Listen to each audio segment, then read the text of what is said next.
from Center City in Philadelphia, this is Fox 29 News at 5. And breaking right now, reports that both the Phillies, who were supposed to take on the Nationals tonight right here on Fox 29, and the Flyers will not play. And the reason is bigger than sports. The decision to not play is the players' response to Sunday's police shooting of Jacob Blake in Kenosha, Wisconsin. I'm Jason Martinez. I'm Shayna Humphreys. After players in the NBA forced their games to be postponed last night and tonight, more and more of their fellow pro athletes are joining them, coming forward and calling for change. Kristen Rogers is live at Citizens Bank Park. And as Jason just said, Kristen, this is about a lot more than the games.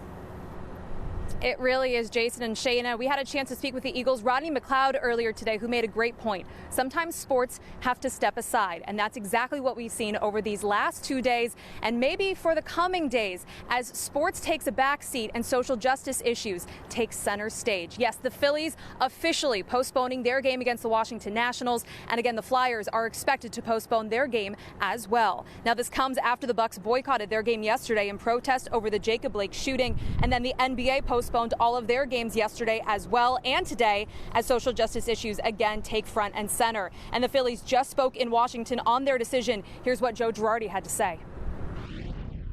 I'm in support of our players. I mean, we're in this together. In this world, I've always believed there's two things that you can't live without.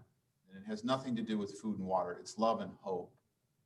And I don't think we're doing a good job in our country giving that to everyone. Now, the Eagles did practice today. They had a team meeting last night to officially make that decision, and today we had a chance to talk with the Birds about what went into that decision to play and the action plan they have in place moving forward. What's most important is that we want real action to take place, right? And so just canceling the practice and telling everyone to go home isn't the message that we wanted to send, because what are we now going to do with that time? How are we going to fill that time with something impactful and something that's going to make a difference? Now, there are some that believe boycotting games and canceling practices won't do anything. Jalen Mills says it's what any human would do to take a stand. Your kids in the living room and they're making a mess and you just cleaned up the living room. You're going to take a stand and you're going to tell them, like, no, you got to go get in timeout or whatever it may be. So I think as far as that goes, people saying, it may not do anything. I think it's just shining the light. And Carson Wentz wants to keep shining that light, even if some fans want to see them just stick to sports. We want to see real change, and I know the NBA and everyone's using their platform to create that change, and some fans might not like it, but at the end of the day, there's a hurting community, and we want to reach out and respond to that hurt. And the Eagles Social Justice Committee will meet again tomorrow as they try to find one thing to show the positivity that the Eagles want to communicate in this dark time in our country. But again, as of right now, the Phillies have officially postponed their game against the Nationals, and the Flyers expected to do the same. Jason and Shayna. That communication is key with all of this. Thank you, Kristen. Now to Laura. This morning's sunrise revealed the devastation inflicted overnight by the deadly storm. It was a Category 4 hurricane when it made landfall overnight. It has since weakened, but to make matters worse, this morning a chemical plant caught fire in Lake Charles, Louisiana, as people were still sheltering in place. And this is a reminder of what it looked like at the height of the storm. Powerful wind gusts just battering the deserted streets of Lake Charles. Thank goodness people got out of there in time. Now we're getting a closer look at more of the damage left behind. All of this as the remnants of the hurricane continue to move across the U.S. Fox's Ivory Hecker live in Vinton, Louisiana. And what are you seeing right now, Ivory? Well, there's a whole lot of devastation here in Vinton. We're standing in front of the Lucky Longhorn Casino, and you can see the casino clubhouse just absolutely dilapidated behind me. Big chunks of warehouse siding. You'll see these everywhere on roadways, on the ground. Over to my right, you can see the grocery store on the casino property is also destroyed. And next to it, you can see a gas station shell canopy just flipped on its side. Laura made landfall at 150 miles per hour overnight, and up here in Vinton is about 30 miles north of the Gulf Coast. Yet those winds were strong enough to inflict this kind of damage. If you go east of here, it's even worse, really. If you look at video from Lake Charles, buildings ripped apart and roofs ripped off of homes. There's so many roads that are impassable because of power lines or trees across the road. Now, many people evacuated the area, but we definitely talked to people who decided to stay put in their home, and some people saying, I won't do that again. Interestingly, talking to law enforcement and sheriff's deputies, they say they're having a hard time finding anyone who was injured. Very few injuries, although the governor did say today that 4 people were killed in accidents related to trees falling on their homes. One 14-year-old girl 100 miles north of the Gulf Coast was killed in that way. So very sad there. But most of this area, lives were spared. Property, not so much. Back to you guys. Yeah, that's clear from that scene around you. Thank you, Ivory. It wasn't just Louisiana and Texas. Here's another look at some of the damage left behind by Laura. This is Adams County, Mississippi. Look at that massive AutoZone sign that was picked up and carried right on top of those pickup trucks. Let's head over to Kathy now for a look at where everything stands with Laura. What's the latest, Kathy? Wow, the storm is moving to the north as a tropical storm and bringing very heavy rain to the state of Arkansas, right over Little Rock. Take a look at Tropical Storm Laura with heavy bands of rain lifting to the north with flash flood watches. Heavy rain lifting to the north, heading into Memphis and eventually into the Tennessee Valley with that 8 to 12 inches of rain that was forecasted, verifying. The winds right now, 50 miles an hour, moving north-northeast at 15 miles an hour, will become an extratropical low pressure system, and that rainfall is going to continue to accumulate right to the north and to the west. So we're looking at conditions to fall a little bit in the deteriorating over the next several days, with heavy rain possible tomorrow, and then the remnants of Laura moving into our region by Saturday. We'll talk more about that coming up. All right, Kathy, and stay with us. We will have more live reports as well on Laura over the next 90 minutes. A horrific scene in Philadelphia's Mantua neighborhood. A car jumping a curb, hitting 3 women, killing 2 of them. Police say the force from the impact sent one of the victims flying into a nearby house. Our Jeff Cole live at the scene with more on exactly what happened. Jeff. Yeah, residents in this neighborhood, Jason, complain of speeding cars in this very tight, very heavily populated Mantua community. They complain that speed may have had a role in this accident, this horrific accident, as you say, that took 2 lives overnight. Midday along North 35th Street, and a circle forms around the family of Nicole Fundenberg. Seen here on Facebook, the young woman about to celebrate a birthday lost her life overnight in a horrific crash. My daughter was only 29 years old. She was the sweetest, she was the sweetest child. This should have happened, man. Everybody knows their lovers around here. I just don't understand why you got to speed. Just yards away, the friends of 58-year-old Zenobia Murray mourn. You heard the smash, the crash, the boom. Yeah. It was like that. It was horrible. Pictured on Facebook, the mother of 6, known to help out with a community feeding program, was also struck down and killed. Bodies in the street, like, I couldn't believe it. So, you know, and it's heartbreaking, and I'm still trying to process it. Police say it was just about 9:30 last night when a 19-year-old female driver traveling east on Mount Vernon Street jumped a curb, striking the 2 women and Murray's 14-year-old daughter. Nicole Fundenberg was thrown to a row home across the street. Her body was launched across 35th Street. She hit that front door with such force, it knocked the door, which is an aluminum and wood door, knocked it off its hinges, and she was actually found inside the front of the property. The Ford Taurus careened across 35th, striking the row home, leaving a gaping hole in the basement. Investigators say the crash was captured on a police camera, and they'll check the teenage driver for drinking or drugging while behind the wheel. We need justice to be served. Throughout the day, mourners wrapped their arms around family in long, sorrowful embraces. amid calls to slow down. And put some speed bumps around here, you know? Put speed bumps in our neighborhood so it can just slow this mess down. We asked the Streets Department if there had been a request for speed bumps in this area. The Streets Department says, in fact, there has not been. Fatal accidents in this city are up, say the police department, and they are trying to figure out what went so horribly wrong in this community. Live in Mancho, I'm Jeff Cole, Fox 29 News, folks. Thank you, Jeff. A Center for Jewish Life in Delaware catches fire, causing tens of thousands of dollars in damage, and officials say it was deliberately set. And early on during the COVID-19 pandemic, fears swirled over businesses in Philadelphia's Asian community. They were unfounded, but has Chinatown been able to recover?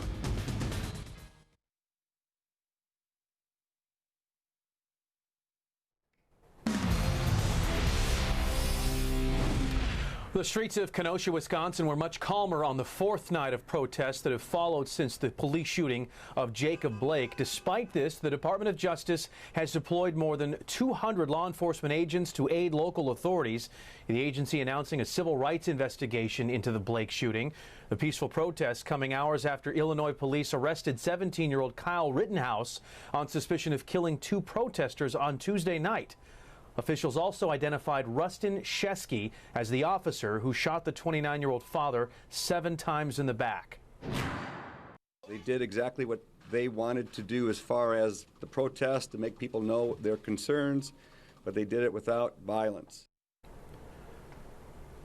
Meanwhile, Democratic presidential nominee Joe Biden says he's considering heading to Wisconsin to try to help unite the community. Tens of thousands of dollars in damage after a Center for Jewish Life near the University of Delaware campus went up in flames. Investigators say it was arson, and it happened less than a month before the holiest days on the Jewish calendar. Our Kelly Rule is live in Newark with the latest. Kelly? Well, Sheena, anytime you see a fire scene like this, it is devastating. But then when you find out that it was intentionally set, especially at a place that their only intent is to spread positivity, it's just a gut punch. Now, at this point, investigators can't answer why. They say at this point, it doesn't look like a hate crime. Meanwhile, leaders here say they're not focusing on that, just on how to rebuild. There's no indication to say that it was a hate crime. Rabbi Avremel Vogel says he had to get this close to his home away from home on Tuesday night to truly process what happened. But the fact that this was no accident. It's definitely hurtful. My head's kind of still like splitting from it, and like I've just been trying to put out the fact that somebody did this to us and just to kind of just focus on like what we're able to do. Like the Blue House on South College Avenue across from University of Delaware's Newark campus is just that, a Jewish home for religious gatherings and Shabbat. Friday night dinners with Rabbi Vogel, his wife and kids. But Tuesday night, a week and a half out from their first outdoor socially distanced dinner since the pandemic, the Delaware State Fire Marshal's office says someone intentionally set fire to Chabad Center for Jewish Life after 11 at night, causing more than $75,000 worth of damage. It was very devastating to hear and very sudden and unexpected because Chabad is a home for us. Haley Levine, Jessica Ehrlich, and Grace Hollander started coming here as freshmen and consider Rabbi Vogel's family their own. They launched a GoFundMe, and in less than 24 hours, it raised more than $125,000. We have had people from different universities, high schools, communities just reach out to us. literally from all walks of life. Like it has not been just coming from the Jewish community. While it is the only home on South College Avenue with a menorah out front, the State Fire Marshal's office says so far there's no evidence of a hate crime. I was just overcome by emotion. Student athlete Nathan Benowitz says it's still an opportunity to discuss resources and education surrounding anti-Semitism and all forms of hate. I don't want to be a bystander anymore. I don't want to be silent. And I just wanted to speak out about what was going on. Now, Rabbi Vogel says the support is coming in from across the country. The GoFundMe continues to grow. I just checked again. It's now at more than $142,000. So they're still asking for people to donate. Meanwhile, the Delaware State Fire Marshal's office is asking anybody with information on what happened here to contact them. Jason. All right, Kelly Rule, thank you very much live in Newark for us. Well, it's one of Philadelphia's most unique neighborhoods, but like many communities, Chinatown is and has been feeling the effects of the coronavirus. There were false rumors that Chinatown wasn't safe, and that led to many restaurants losing money. Fast forward a few months, and things have gotten even worse for many businesses during the pandemic. Our Marcus Espinoza has been speaking with business owners, joins us live in Chinatown. What are you hearing out there, Marcus? Hey guys, unfortunately what I'm hearing is not good. I wanted to see how the restaurants and businesses were hanging in here now that outdoor dining and takeout has been going for a few weeks, a couple months now. It's not good, and they're going to need your help to get through this. Back on February 6th, Philadelphia Mayor Jim Kenney dined at a restaurant in Chinatown. We're trying to get the word out through the media that Chinatown is safe, the city's safe, state safe, the country's safe. Everybody should relax. That was a pre-mask mandate and pre-socially distant world at a time when COVID-19 had not yet arrived in Philadelphia. By mid-March, cases had exploded and the city's economy came to a halt, leaving restaurants like Nanzu Noodle House that make fresh handmade noodles from scratch fighting for their livelihood. They say their home-style meals are best enjoyed fresh in a traditional dine-in experience. We hope so in the soon, the customer they like dining here. Just next door, Sally Song with Dim Sum Garden says she's down 50% in business since reopening. It is very hard, right? So for coronavirus, we'll have only for the takeout or outside dining, and outside dining only like a couple months, So the people cannot sitting, and only takeout very limited, right? So that's a very difficult time. But there is hope in the eager patron. Do what you can. These restaurants, they need help. These businesses all down here, they could use the help. It's safe. I've never had any problems myself. I miss just walking the streets, getting, the good food and the vibe of the city. Hey Shayna, another bad sign is we could find parking pretty easily today. We definitely want that to change for folks. Another date that hopefully will help them, September 8th. That's that 25% capacity for indoor dining. So hopefully that'll help them get back on track a little more. Yeah, and there's so much great dining to experience there. Hopefully people will turn out. Thanks, Marcus. Exactly 57 years after the Reverend Martin Luther King Jr. said he had a dream at the original March on Washington, civil rights leaders will march once again tomorrow. Thousands are expected to join what's being called the Get Your Knee Off Our Necks march, including families of black men and women who were killed by police. After a rally at the Lincoln Memorial, the march will head to the MLK Memorial to cap off the day. It'll be led by the Reverend Al Sharpton, who will be joined by Dr. King's eldest son. We are hours away from the final night of the Republican National Convention. President Trump will be speaking once again as some Republicans in Pennsylvania throw their support behind Joe Biden. And back when she was born, Woodrow Wilson was in the White House. Silent movies were all the rage. Did we mention that year was 1914? Well, tonight she is celebrating.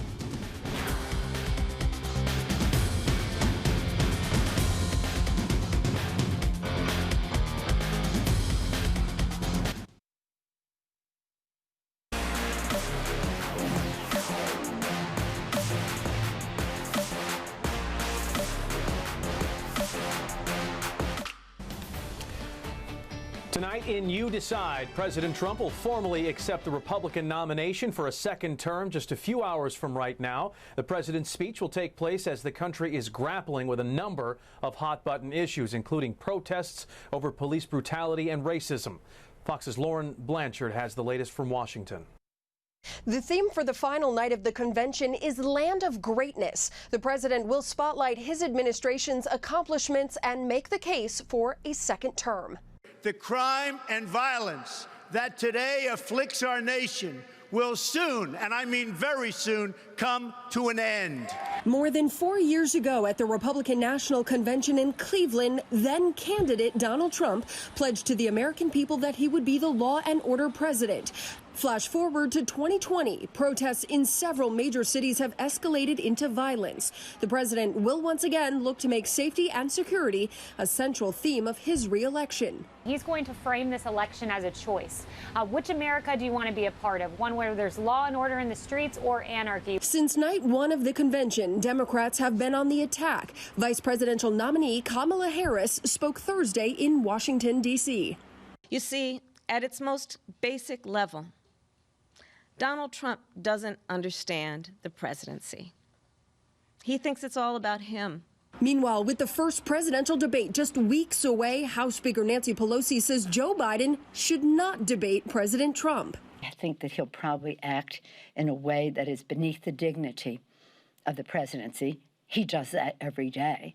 Joe Biden is responding to Speaker Pelosi's remarks. He says he wants to debate President Trump and says he will act as a fact checker when they meet in September.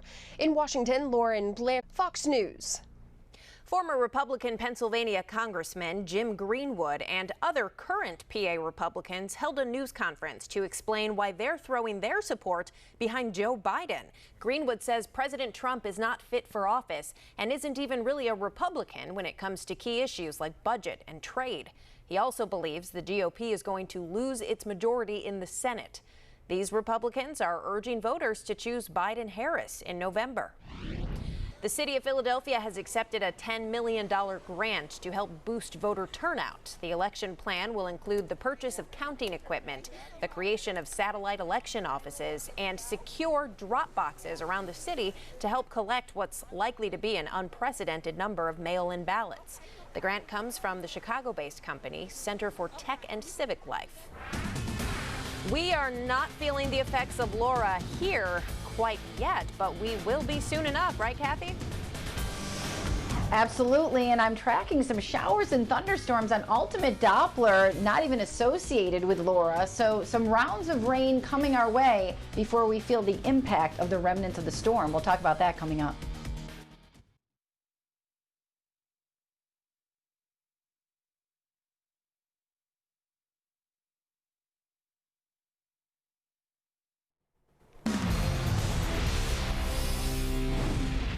Hurricane Laura, a deadly storm, left a huge swath of devastation in its wake. And one of the hardest hit places, Orange, Texas, and that's where we find Fox's Stephanie Bennett live. Stephanie? Good evening. Yeah, the damage here is pretty varied. I started off in Port Arthur. We had a little bit of trees down, things like that. Here in Orange, things changed slightly. As you can see, that's an RV. That's actually the bottom of it. It flipped on its side. Like a train. I mean, it just came through and just somebody just in the front yard just rolling on through. Today, Port Arthur residents are busy assessing the damage from last night's unwelcomed visitor, Hurricane Laura. I was shocked. It's surprising that we just got a few trees down. I mean, from the way that thing was coming through here, you would have sworn it was going to be a lot worse, but we was real blessed for everything that we went through. This Category 4 hurricane came ashore overnight, the center of the eye striking Cameron, Louisiana, and branching out into Texas. Laura arriving in full force, shattering windows, uprooting trees, and leaving thousands without power. Winds reached 150 miles per hour, with the water level rising more than 9 feet. A large fire breaking out at a Louisiana chemical plant. I had a bunch of trees in my backyard, so the good thing about that, I don't have to cut them down. So they all came down, didn't land on in the house, didn't damage anything, and that was a blessing also. Fortunately, Port Arthur scraped by with a few minor bumps and bruises, but heading east, things became visibly worse. It seemed like the most significant damage I was able to observe, both from the sky as well as on the ground in this region, is in Orange. Texas Governor Greg Abbott surveying the damage in person. One of the biggest takeaways from this storm, he says, was teamwork. By people getting out of harm's way at an early time, that's one of the reasons why the loss of life was minimized, as well as the damages. Now the power is still out across much of the south here. Now crews are busy out checking on traffic lights, checking on power poles, but it could be days before power is fully restored. In Orange, Texas, Stephanie Bennett, Fox 29 News. All right, be careful out there. Thank you, Stephanie. And back to your Fox 29 Weather Authority now. Let's take you out live outside to Doylestown, Bucks County. Not feeling the effects of Laura just yet, but in time we will. Yep, all of the models right now are pointing to Saturday for those to arrive. Kathy is timing it out for us in 15 seconds. It's that time of year again. How can we help? I mean, could you haul this away for me? Oh, it's gone. There was stuff here. Amazing. When you want junk to disappear, all you have to do is point. In weather, we are tracking some storms on Ultimate Doppler. They're well to the north, and the question is, will they make it down into the Delaware Valley? They will make it into the Poconos. Let's take a look at our forecast. Right now in Philadelphia, we have a mix of sun and clouds, a beautiful afternoon in the city, with temperatures making the 90s today. The temperature is 92. The high for the day made it to 93 degrees. It's 90 in Pottstown and Wilmington. It's 92 in Atlantic City and 91 in Dover. We do run the slight risk of severe weather. The best chance would be damaging winds with a few storms, but the better threat is up through the Lehigh Valley and the Poconos. As we go hour by hour, you can see in the Poconos about 8, 9 o'clock, that's when we're going to be seeing a chance of a shower or a thunderstorm. Other than that, this will slowly drop toward the south, so maybe the Lehigh Valley, and then it pretty much falls apart. Tomorrow, I'm more concerned because look what happens. After the noon hour, you have a lot of heavy rain moving in from the west and a little bit of a bow echo forming from Lancaster through Wilmington. That's a signature on a radar showing some potential for damaging winds coming through the west, and then heavy rain again late Friday night. So we are going to be saturated by the time the remnants of Laura move our way. Saturday, the remnants of Laura will be in our area. We're talking about the main threat being heavy rain, maybe some thunderstorms, localized flooding, maybe even some flash flooding with a potential for 1 to 3 inches of rain depending on how much of those remnants move our way. Overnight, temperatures in the 60s and 70s. Tomorrow, high temperatures will be hot again. Upper 80s in Allentown and Pottstown, 90 in Philadelphia, and then you can see in Wildwood 87, Atlantic City 91. And on your 7-day forecast from the Weather Authority, Saturday, Laura's rain, so not a great day. You'll feel the warmth and the humidity, the tropical feel of that. A cold front will sweep all those remnants to the east. And then Sunday, a better day, the high 80, 80 Monday, some showers Tuesday, 82 for your Wednesday, 86 warming up again for next Thursday. So guys, all eyes on the weekend, a possibility of few showers or storms tonight, a better chance Friday, and then Saturday, the remnants. So there's going to be a lot of heavy rain around here, something to watch through Saturday night. We'll send it back to you. All right, Kathy, thank you very much. Philadelphia Mayor Jim Kenney is responding to reports that the Sixers want to build a new arena in Penn's Landing. He says he will wait to see a recommendation by the Delaware River Waterfront Corporation. DRWC has an ongoing RFP process. They're in the midst of it now and coming, I think, close to an end. They have done all the due diligence on all the proposals. They will make a recommendation, and we'll see what that recommendation is. Now, Mayor Kenney went on to say that he feels it's inappropriate to involve or comment any further on this process. Of all the businesses that could potentially thrive during a pandemic, who would have thought it would be the lawn sign business? 2 local business girls saw the need, and they're not even keeping the profits.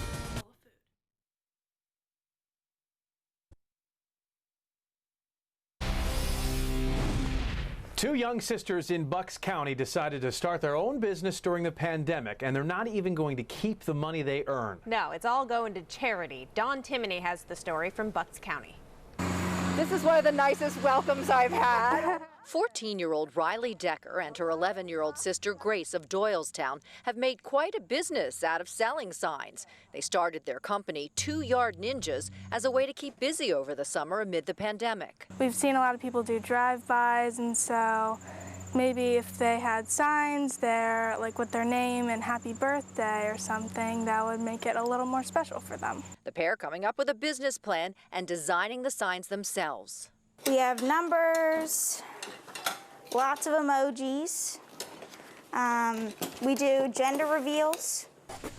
The girls deliver and set up the signs in people's yards, everything from miss you to all kinds of birthday wishes, some crazier than others. $60 for the message, and all of the money goes to charity. It's better to give back than to take it all for yourself, you know, for people that need it more than you do. Especially during a pandemic. Yeah. The two getting the word out on Facebook, Instagram, and TikTok, even making a video challenging people to put their finger down. Put a finger down if you never had to worry where your next meal is going to come from. It just shows you how privileged you are, and if you could donate, you should. Mom, who called her daughters little ninjas when they were younger, is on board, literally. I am the driver, yes. They have it all housed in the garage and they set it up and they let me know when they're ready to go. The girls donated their July profits, $500, to the Bucks County Housing Group, which has offices here in Warminster and helps people with food and housing needs. August, they're looking at a veterans group, and September, they're thinking the Bucks County SPCA. And the sisters say they have no plans on stopping. Dawn Timoney, Fox 29 News. Why are you going to the airport? Flying somewhere? Well, make sure you mask up the entire time. One woman didn't and may have gotten COVID from an airplane bathroom. Oh. And Kristen, yet another extraordinary day in the sports world. Yeah, Jason and Shayna, again, the Phillies have officially postponed their game tonight against the Nationals. Hear the Phillies on their decision to postpone, plus hear from the Eagles on why they chose to practice.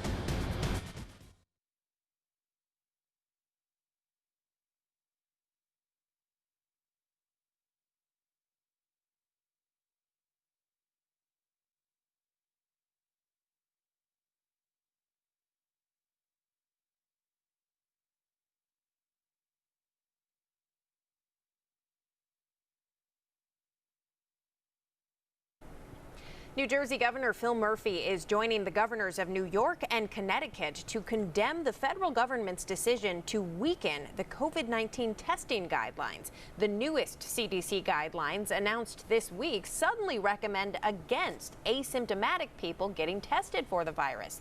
Health experts around the country say that change is not wise. The governors released a joint statement about the new policy, saying in part, this 180-degree reversal of COVID-19 testing guidelines is reckless and not based on science and has the potential to do long-term damage to the institution's reputation.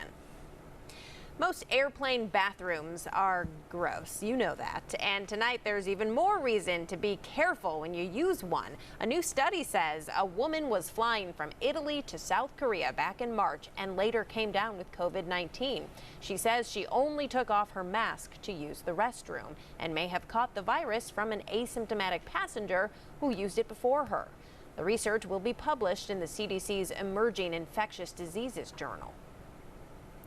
Philadelphia Mayor Jim Kenney says the city is still working on getting people out of the homeless encampments along the Parkway and Ridge Avenue. Officials say so far they've provided housing to 109 people and provided other services to about a dozen more. They also claim the city has made significant efforts to keep the demands of camp organizers, like more affordable housing for low-income residents. The city hopes to create about 1,400 new low-income housing units next year. We believe we've really met the protest camp more than halfway in terms of listening to their concerns, understanding their concerns, and taking the actions we could. The city says it will work to continue with the camp leaders on long-term goals. Philadelphia School Superintendent Dr. William Haidt took time during his weekly briefing today to talk about the impact gun violence has had on the city's school children. He was joined by Principal Brian Johnson from John Bartram High School, who recently lost a student because of violence. Dr. Haidt says more and more students are reaching out for support as the violence continues. That trust that is built, particularly at the community level, from the schools and from the systems that the schools have provided, it becomes extremely important as we deal through all of the circumstances surrounding the pandemic and the circumstances surrounding all of the racial tension that's happening. Dr. Haidt added that the mental health of Philadelphia school children is of the utmost importance.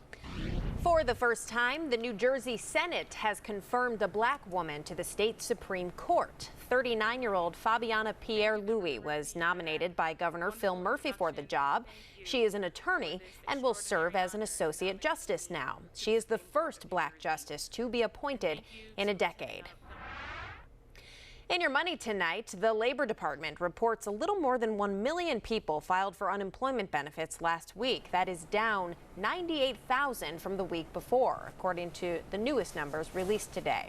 The number of people filing new applications has fluctuated quite a bit as many businesses that closed during the pandemic reopened and then had to shut down again because of the surges, spikes in cases. The overall unemployment rate remains at 10.2%.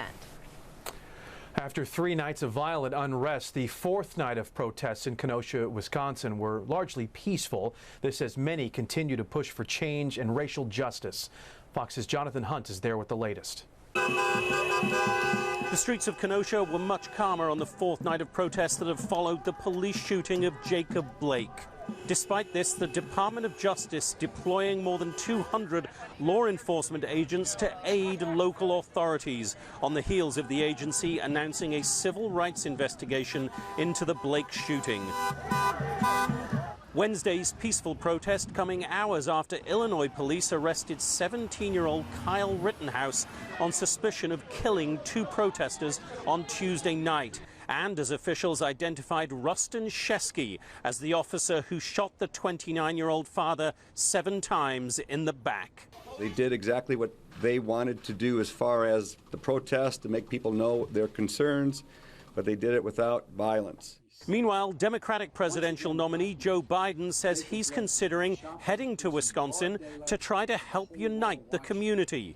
If I went, what I'd be doing is trying to pull together the black community as well as the white community and sit down and talk about how we get through this. The protests going beyond the borders of Kenosha, with much of the sports world coming to a halt after the Milwaukee Bucks decided not to play Wednesday's NBA playoff game in the wake of the shooting of Jacob Blake. The players demanding justice and accountability. We are expected to play at a high level, give maximum effort, and hold each other accountable. We are demanding the same from lawmakers and law enforcement. The NBA says it will resume the season. It hopes to play games Friday or Saturday. In Kenosha, Wisconsin, Jonathan Hunt, Fox News. Big Phillies news tonight, and it is not a game. Let's get right out to Kristen Rogers live at Citizens Bank Park. Kristen. Hi, Shayna. Yes, so the Phillies are standing by the statement that some things are bigger than sports, and they're doing that by postponing their game against the Nationals tonight. And the Flyers also expected to postpone their game against the Islanders up in Toronto. Now, the Phillies did make a statement in making the announcement today, saying, quote, "We support their decision to use their platform to call attention to the racial and social injustice that continues to exist in our country. We will continue to stand behind our players and those on the front lines working to generate accountability and real change in our society." Here's Joe Girardi on his players fighting for their families. They want a better place for them. And it may not change a lot in their lives or their parents' lives, but they want to make sure that the generations that are coming after us are cared for, are treated equally, and have a chance to thrive in this country. And that's what I love. Now, on the other side of things, the Eagles did practice today. Rodney McLeod said he didn't want the message to be the fact that the Eagles just didn't do anything for 2 hours. They want to create real, tangible change. And it is clear that we're seeing change out of Carson Wentz. He's becoming more of a leader through this team here in year 5, and really for the last few months. Carson says he's been able to connect with his teammates even better in these open conversations as he listens and learns and fights for equality. I'm growing up, you know, I'm no longer just a kid from North Dakota that can just kind of use that card. Like, there's hurting in this world. And, you know, for me, as a follower of Christ and, you know, looking at his example through the Bible, I mean, he ran to the people that were oppressed. And Wentz says he's been really inspired by the leadership from Doug Peterson. Doug has been opening up to his team, and the players are doing the same. He is setting a great example. Now, we do have some injury news here to talk about for the Eagles, as Andre Dillard is reportedly out for the rest of the season with a torn bicep, a bicep injury. Now, last year's first-round draft pick was planning to start at left tackle, but maybe the silver lining here is that the Eagles did bring back Jason Peters to play right guard. Maybe we'll see if he'll make the transition back to left tackle. And Jason and Shayna, one last piece of news. The Commonwealth of Pennsylvania has announced that no fans will be at the link until further notice. All All right, Kristen Rogers. I know some fans were holding out hope. Not yet. All right, Kristen, thank you very much. Well, the owners of a casino under construction in South Philly, not far from where Kristen was, are giving back to the community. The Live Casino and Hotel are being built right now at the South Philadelphia Sports Complex, awarded more than $80,000 to the Delaware Valley Youth Athletic Association and Southeast Youth Athletic Association. It's part of a community charitable fund that the casino has established to enhance the neighborhoods around their South Philly casino. We got a feel-good story for you coming up. A woman celebrating a milestone birthday. I was born August 24, 1914. 1914, that was the First World War. That was 14 with a 1-4. She was born in 1914, making her 106 years old. Oh, and by the way, she survived COVID, too.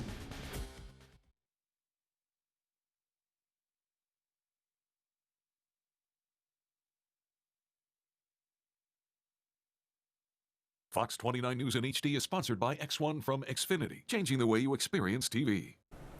Someone's celebrating a 106th birthday. That's probably enough of a story on its own. We could probably just stop right there. Oh, yeah. But the woman you're about to meet just marked that milestone and survived COVID-19, too. Fox's Christine McCarthy has more from Norwood, Mass. Well, happy birthday. 106 years old. What's happy about that? A sense of humor and a fighting spirit at 106 years young. Happy birthday to you. Staff and residents at Alice Nursing and Rehabilitation Center in Norwood helped Rose Grassi celebrate the milestone Monday. I was born August 24, 1914. 1914, that was the First World War. Rose was a little girl when she emigrated from the Azores Islands of Portugal. I came to this country when I was 6 years old. Could speak a word of English, of course. She would later meet the love of her life, Emilio James Rossi. They'd marry in 1933. And when the war started in 1941, he was drafted. We were already married. We had 2 small children. In her many years, there's been heartache, the most devastating, the loss of her daughter Marie. She's so beautiful. She was my firstborn. I always thought she died 3 years ago. I still feel the pain in my heart. She was going to take care. She's my mama who take care of you. She dies.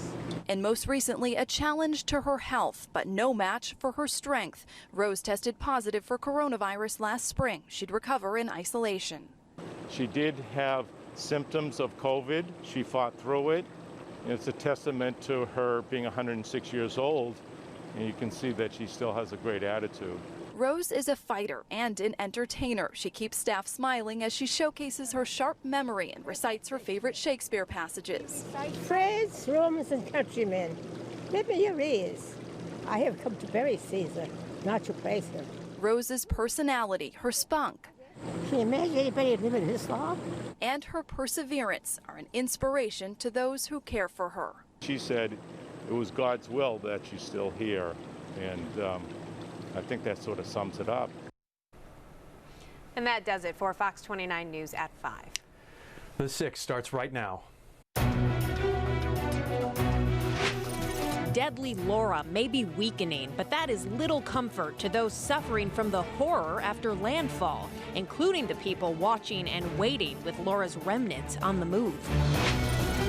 A Jewish community center goes up in flames near the University of Delaware's campus. Tonight, officials say someone started that fire.